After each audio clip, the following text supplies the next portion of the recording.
A 4.8 magnitude earthquake shook Tokyo this morning. There are no reports of damage. No tsunami warnings were issued.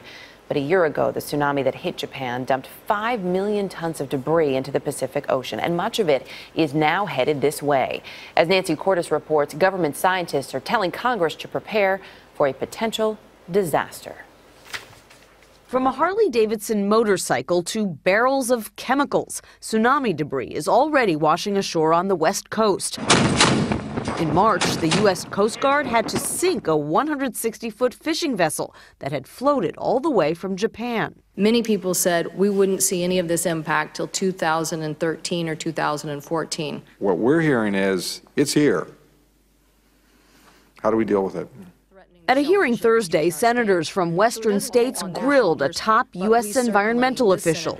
They wanted to know how his agency is planning to deal with the field of trash roughly 3 times the size of the contiguous United States, headed this way quicker than expected. We do not have the funds to mount a cleanup, especially in areas as remote as Alaska. David Kennedy is with NOAA, the National Oceanic and Atmospheric Administration. He said it's not clear whether all 1.5 million tons of debris will make it across the Pacific.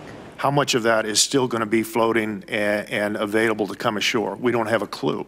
Another thing no one seems to know is how the debris field will affect marine life. Fishing is a multi-billion-dollar industry in the Pacific Northwest. What you're most worried about is that it's going to affect your economy. Senator Maria Cantwell of Washington State wants to know who's going to coordinate the cleanup of potentially hazardous trash. We want a plan to see exactly how they're going to deal with it.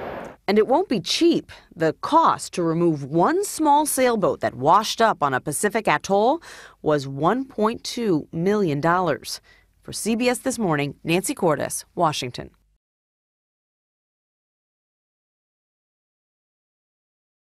Moving on to the continuing nuclear crisis in Japan, a radioactive wave is headed toward the United States. Scientists with the Woods Hole Oceanographic Institution are tracking debris from last year's Japanese earthquake and tsunami as it makes its way across the Pacific Ocean. That debris, which carries with it extremely high levels of radiation, is currently 186 miles off the coast of Japan and could start lashing the coast of the United States within the year, depending on the currents. Scientists are immediately concerned about marine life being hit with radiation levels millions of times above normal. But by next year, it'll be in our marine food supply, our rain, and our coastal waters. So more than a year after the Fukushima nuclear crisis began, the world is still suffering its effects, with more to come. But despite all that, the Japanese government is reportedly preparing to restart one of its nuclear reactors. This week, the Japanese Prime Minister will meet with cabinet officials to discuss turning on a nuclear reactor in western Japan that's been shut down since the Fukushima crisis began more than a year ago. So why hasn't the world learned the lessons of nuclear power yet, even as radioactive waste is headed toward the U.S. West Coast?